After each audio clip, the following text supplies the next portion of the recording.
nakaraang episode, pinuntahan natin ang Balukok Bypass Road, isang kalsada na magdudugtong sa bayan ng Apalit, Pampanga at Pulilan, Bulacan. At alam mo din ba kung galing kayo sa Apalit o mga kalapit na bayan tulad ng Bulacan, ay pwede itong maging alternatibong ruta, lalo na kung kayo ay umiiwas sa mga maraming sasakyan sa MacArthur Highway at lalo na sa mga parteng lubog sa baha tuwing tag-ulan. Sa video na ito, mula Balukok Bypass Road sa Apalit, Pampanga, dadaanan natin ang ruta palabas ng San Luis, Pampanga. At alamin natin kung saan talaga tayo ilalabas at kung practical ba itong gamitin bilang alternatibong ruta. So tara, umpisa na natin ang biyahe. Tingnan nyo dito sa may kanan natin, grabe puro baha na dito. So nandito tayo ngayon sa may taas nitong San Luis Bridge dito sa may Pampanga. At eto, dumadaloy mismo itong napakalaking Pampanga River. Naapaw na oh. Tapos yan, babaybayan papuntang San Simon sa may Apalit hanggang makarating ng Masantol at Makabebe palabas ng Manila Bay na. Ganon kalayo itong binabaybay nitong tubig na to. So yan, so time check natin is saktong alas 12 na ng tanghali.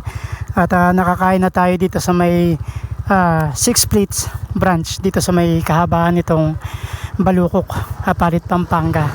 So tuloy na natin yung biyahe natin. Babaybayin lang natin tong bypass road na to hanggang makarating tayo sa may eskwelahan, tapos kakaliwa tayo papuntang Duyong. So shortcut daw yung papuntang San Luis, Pampanga. Napakalakas ng ulan kanina nung kumakain kami, parang bagyo. Imagine yun, napakaaga pa lang pala na ang dami na naming napuntahan at nagawa ni kaibigan Melvin. Eto, dito tayo, kakaliwa tayo dito papuntang Duyong. So diretso lang tayo dito, tapos sa dulo kakaliwa tayo. Ito yung barangay hall ng Balukok, Apalit, Pampanga. Dito nga mataas ngayong lugar dito, hindi binabaha nakapag-ready pa sila ng mga tatamnan nilang lupa. Tapos ito yung palatandaan, itong eskwelahan, elementary school. Kakaliwa tayo dito. Kalantipe, yung pakana papuntang Pulilan. So dito, kaliwa tayo. Dito mapapansin natin yung lugar dito is mataas, walang lubog sa baha. Swerte yung lugar pa nila dito. So sabi nila babaybayin lang daw natin tong kahabaan nitong kalsada. At ayan, bumubuhos na naman yung ulan. Ito, lawak ng palayan dito. Ready ng tamnan ulit ng palay. Tsaka dito din sa may kabila, maliwala, so walang baha. Maganda yung lugar nila dito, hindi bahahin.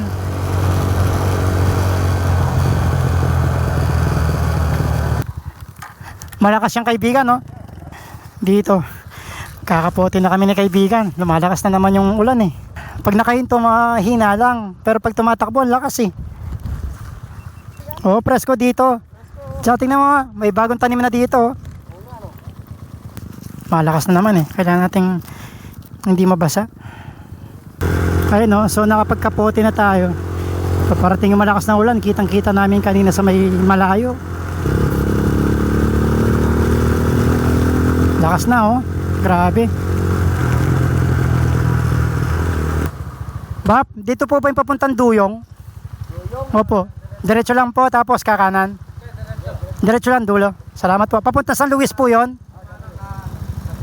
Opo, papunta po kami sa San Luis. Salamat po.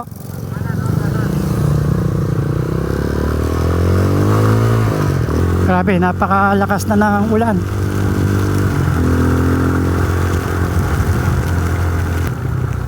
Masikip nga lang yung kalsada dito eh, no?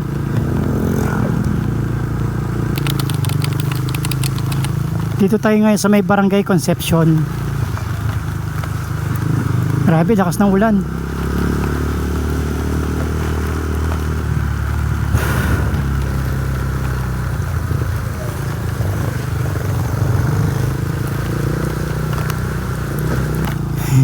Hindi ko alam kung tama itong dinadaanan namin eh, no? Kung tama ba napapunta sa may Duyong tong kalsadang ito. At saka walang mga dumadaan. Sabi kasi nila diretsuhin lang namin tong kalsadang ito. Tingnan natin. Mukhang may mga madadaanan naman. Saan dito? Kaliwa, kanan, kaliwa, kanan. Tatanong tayo, tanong. Nay, pwede po magtanong. Saan po yung daan papunta ng San Luis dito? Yung papuntang tulay, patawid po ng yung tulay na San Luis, papuntang Mexico. Dito po. Sa kaliwa. Dito po. Salamat po. Puro kaliwa. Salamat po. Sumula dun sa may kantong nilabasan natin, kaliwa daw dito.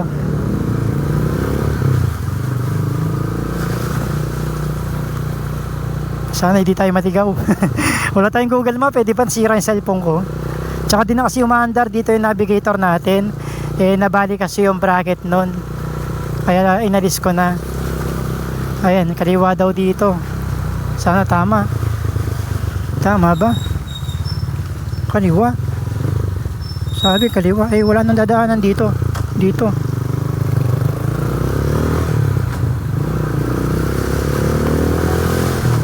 Haba din pala neto. Ipapakita ko na sa screen yung mapa na dinaanan namin para magkaroon kayo ng idea sa rutang tinatahak namin ngayon ni kaibigan. Kuya, pwede magtanong, saan po yung daan papunta do sa may tulay San Luis, patawid ng Condadong?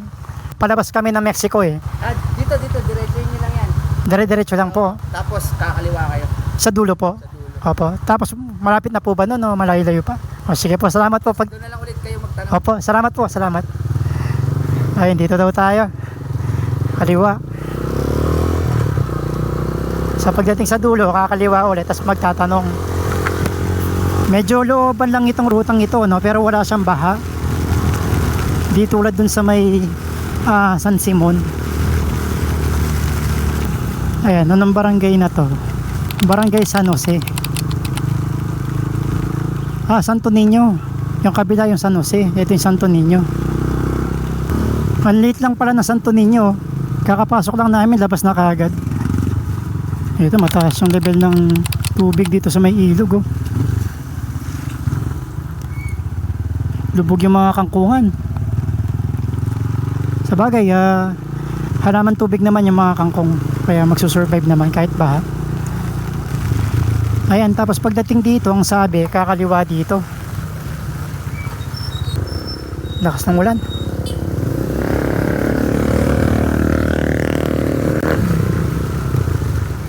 Tanong tayo dito. Kuya, ito po ba yung daan papuntang Mexico? Diretso lang, tapos tatawid kami ng tulay. Opo. Salamat po kuya. Yun, ito na pala. Opo, salamat po. Dire-diretso lang daw kaibigan. Malayo-layo pa daw yung babaybayin namin. Grabe, lakas ng ulan. Nasa barangay Tenejero, Candaba, Pampanga na pala kami. Okay, so naalala ko na itong rutang ito. Binaybay ko na ito nung galing ako ng Candaba. At nung hindi pa siya binabaha, pabalik dito ako dumaan palabas ng San Luis, Pampanga. Naalala ko na siya. Mahaba itong kalsadang ito. Binay ko na rin to nung nakaraan. Kasama ko si Cycling Chef nung nakaraang taon. Grabe, lakas ng ulan. Ito yung sirang tulay.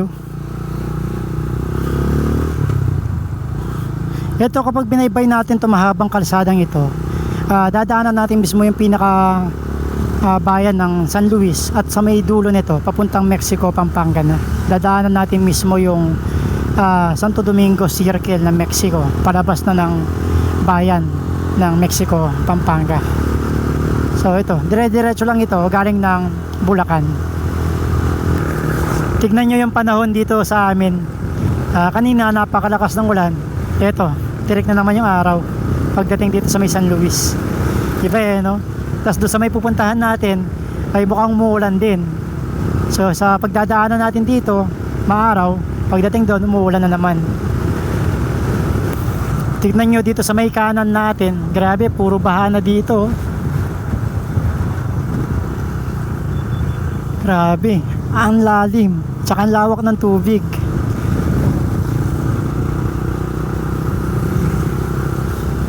Grabe, ayan oh. Puro tubig. Grabe, parang dagat oh. Ang lapad ng tubig dito. Pero kinagandahan itong kalsada, hindi siya nalulubog eh, no? Yan ang mga daanan na looban dito, lubog din, no? Yan, pagdating dito, kakaliwa tayo. Patawid ng tulay ng Pampanga River.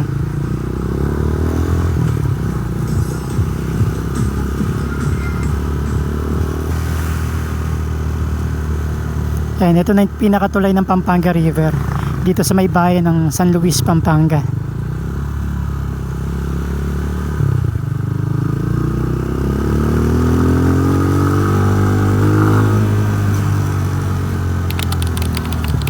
Ayan, no?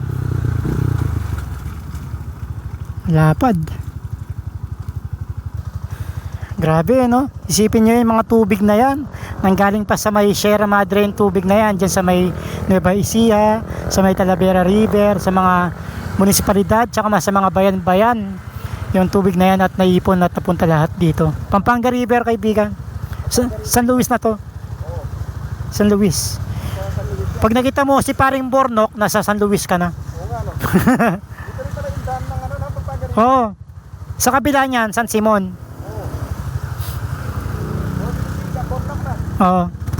Ayan, so nandito tayo ngayon sa may taas nitong San Luis Bridge dito sa may Pampanga. At eto, dumadaloy mismo itong napakalaking Pampanga River.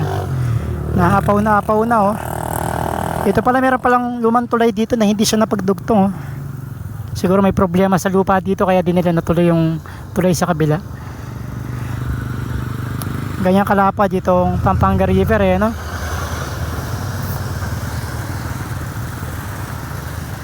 Tapos yan, babaybayan papuntang San Simon sa may Apalit hanggang makarating ng Masantol at Makabebe palabas ng tawag dito sa may Manila Bay na.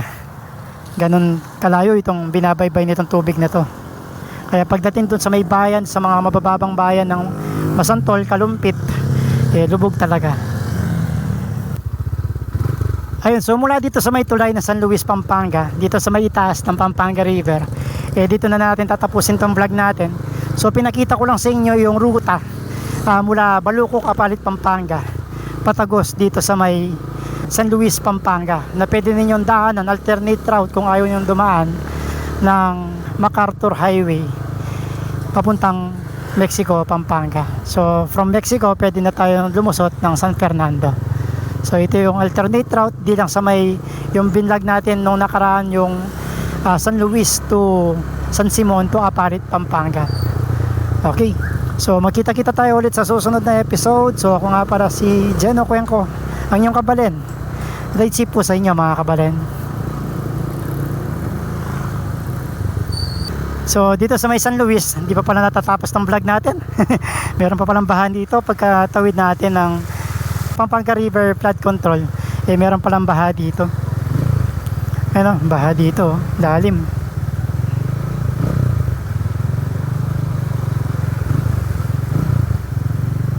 Lalim ng tubig oh.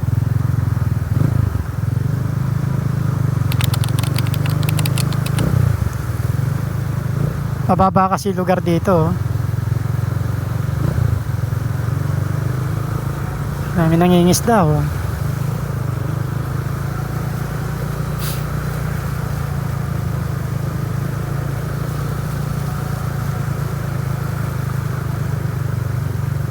Haba-haba din pala yung baha dito. Nung dumaan ako dito, tuyong-tuyo to eh. Grabe ito, kasada ko yung parang ginagawa itong establishment dito, binabaha na nga oh. Haba pala.